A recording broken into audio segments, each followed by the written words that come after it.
सांसद खेल महोत्सव 2025નું આયોજન કરવામાં આવ્યું વડોદરા શહેરના સમાજ સ્પોર્ટ્સ કોમ્પ્લેક્સ ખાતે, જેનો પ્રારંભ કરવામાં આવ્યો છે। દેશના યશસ્વી પ્રધાનમંત્રી નરેન્દ્ર મોદી દ્વારા જે આહવાન કરવામાં આવ્યું છે ફિટ ઇન્ડિયા ખેલ ઇન્ડિયા, તે જ અંતર્ગત વડોદરા શહેરના યુવા સાંસદ ડોક્ટર હિમાંગ જોશી દ્વારા सांसद खेल મહોત્સવ 2025નો પ્રારંભ કરવામાં આવ્યો છે, જેમાં મુખ્ય અતિથિ તરીકે રાજ્યકક્ષાના મંત્રી મનીષાબેન વકીલ ખાસ ઉપસ્થિત રહ્યા હતા। એ સિવાય પણ ઘણા બધા મહાનુભાવોએ આ કાર્યક્રમમાં હાજરી આપી હતી।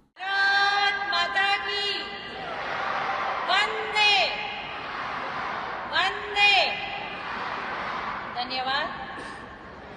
પ્રત્યેક ભારતીયનું માન, સન્માન અને ગૌરવનું સરનામું એવા આદરણીય વડાપ્રધાન શ્રી નરેન્દ્રભાઈ મોદીજી દ્વારા રમત ગમત એટલે કે રમતના માધ્યમે શારીરિક સૌષ્ઠવ અને ઉત્તમ સ્વાસ્થ્ય પ્રાપ્ત કરવાની એક તક।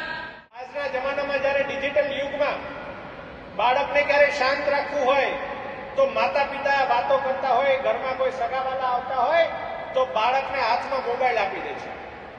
ત્યારે એમને ખબર નથી હોતી કે બાળક તો શાંત થઈ ગયો, પરંતુ એ મોબાઈલની દુનિયામાં બાળક ક્યાં ખોવાઈ ગયો અને કયા પ્રકારના સંસ્કાર એ લઈ રહ્યો છે।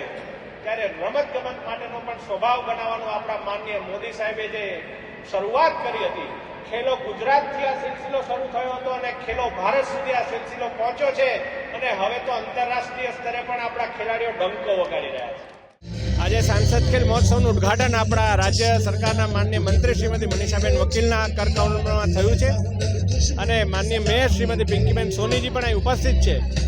આપણા વડોદરા લોકસભામાં 2.5 લાખ કરતાં વધારે રજીસ્ટ્રેશન જ્યારે થયા હોય ત્યારે 1.5 મહિના સુધીનું આ મહાકુંભ ચાલવાનો છે। ત્યારે સમગ્ર વડોદરાવાસીઓને હું આ મહોત્સવની અંદર ભાગ લેવા માટે અપીલ કરું।